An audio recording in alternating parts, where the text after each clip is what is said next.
हम सबने कभी ना कभी एक प्रोडिजी देखा है। वो बच्चा जो दूसरों से पहले मैथ्स के सम सॉल्व कर लेता है, जो टीचर के हाफ सेंटेंस खत्म होने से पहले ही आंसर कर देता है, और वो जो नए आइडियाज को लाइटनिंग स्पीड से समझ लेता है। पर नेचुरली हम क्या सोचते हैं, उसको तो सब खुद ही आ जाता होगा। पर सच ये है, स्मार्ट होना और सपोर्ट ना चाहिए होना, ये दोनों अलग चीजें हैं। कभी कभी वो बच्चे जो सबसे ज्यादा गिफ्टेड लगते हैं, वो ही क्वाइट स्ट्रगल्स फेस करते हैं और उन्हें खुद भी नहीं पता होता कि उन्हें किस चीज की जरूरत है। आज हम 3 बड़ी नीड्स की बात करेंगे जो हर प्रोडिजी को चाहिए होती है, लेकिन वो कभी मांग नहीं पाते। फर्स्ट है स्ट्रक्चर। कई लोग ये सोचते हैं कि प्रोडिजी को फ्रीडम चाहिए, जो मन करे सीखने दो। पर यूनिवर्सिटी ऑफ वॉशिंगटन की रिसर्च ये कहती है कि फास्ट लर्नर्स को भी रूटीन चाहिए होता है। उनका माइंड एक साथ बहुत सारी चीजें हैंडल करता है, तो फोकस ब्रेक होने की प्रोबेबिलिटी सबसे ज्यादा होती है। प्रोडिजी फास्ट सीखते हैं, लेकिन उससे भी फास्ट स्कैटर हो जाते हैं।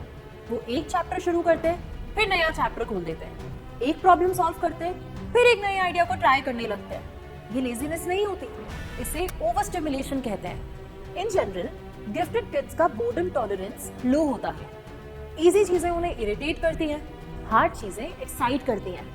पर ये जितनी भी एक्साइटमेंट है ना, ये बिना रूटीन के मैनेज नहीं हो पाती। डॉक्टर कैरल ड्वेक की स्टडी कहती है कि गिफ्टेड किड्स पर अक्सर परफेक्ट परफॉर्म करने का प्रेशर होता है, और इसी वजह से वो ओवरवर्क कर जाते हैं बिना ये रियलाइज किए। रूटीन उनके ब्रेन को रेस्ट देता है। अब रूटीन का मतलब सिर्फ टाइम टेबल नहीं है। रूटीन का मतलब है I don't have to make 100 choices every day, I just have to follow the path. India में एग्जांपल्स बहुत क्लियर हैं। विश्वनाथन आनंद की मदर उन्हें डेली चेस रूटीन करवाती थी। Puzzles, practice and review. Routine he calmness लाता है। और स्ट्रक्चर एक साइलेंट सपोर्ट सिस्टम है जो प्रोडिजी को बर्नआउट से बचाता है। Second is emotional support. Prodigy को हमेशा ये सुनने को मिलता है, you are so smart, you always get it right. पहले सब अच्छा लगता है, लेकिन धीरे धीरे ये एक्सपेक्टेशंस बन जाती हैं। स्टैनफोर्ड यूनिवर्सिटी के एक एक्सपेरिमेंट में एक रिसर्च हुआ कि जिनको यू आर स्मार्ट बोला जाता है, वो इजी टास्क चूज करते हैं, और जिनको यू वर्क हार्ड बोला जाता है, वो टफ टास्क चूज करते हैं। यानी कि स्मार्ट प्रेज गिफ्टेड किड्स को रिस्क ही नहीं लेने देता। इमोशनल स्ट्रगल्स क्वाइटली बिल्ड होती हैं। उन्हें हमेशा फेलियर का डर रहता है। उन्हें लगता है कि उनको स्ट्रगल करने का राइट ही नहीं है, और हमेशा परफेक्शन की हैबिट होनी चाहिए। ए.आर. रहमान ने हमेशा कहा है कि उनकी माँ ने उनको इमोशनली प्रोटेक्ट करके रखा, ताकि वो क्रिएटिव रह सके। तो प्रोडिजी को भी कोई ऐसा चाहिए जो उन्हें बोले कि गलती अलाउड है, रेस्ट कर लो, तुम सिर्फ मार्क्स नहीं हो। ये सारे सेंटेंसेस उनके हार्ट को सेफ फील कराते हैं। इमोशनल सेफ्टी क्यूरियोसिटी को ओपन करती है, और वही इमोशनल प्रेशर वो क्यूरियोसिटी को क्रश कर देता है। Third is challenge and mentorship. Prodigy को अक्सर इजी सक्सेस मिलता है, easy homework, easy praise, easy wins.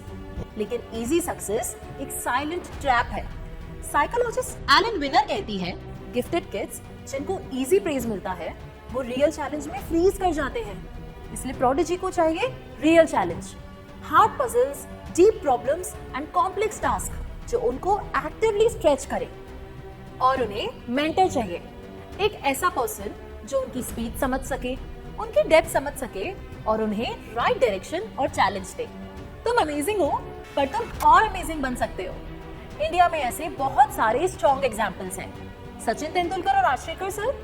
Talent तो सचिन में हमेशा से था, लेकिन राइट मेंटरशिप ने उन्हें डिसिप्लिन, फोकस और चैलेंज दिया।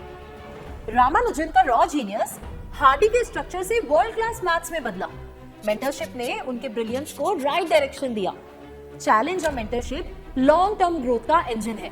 सिर्फ टैलेंट लॉन्ग टर्म में काम नहीं करता। तो आखिर प्रोडिजी को क्या चाहिए? ना अनलिमिटेड फ्रीडम, ना अनलिमिटेड प्रेज, और ना ही अनलिमिटेड प्रेशर। उनको चाहिए structure, emotional support and mentorship.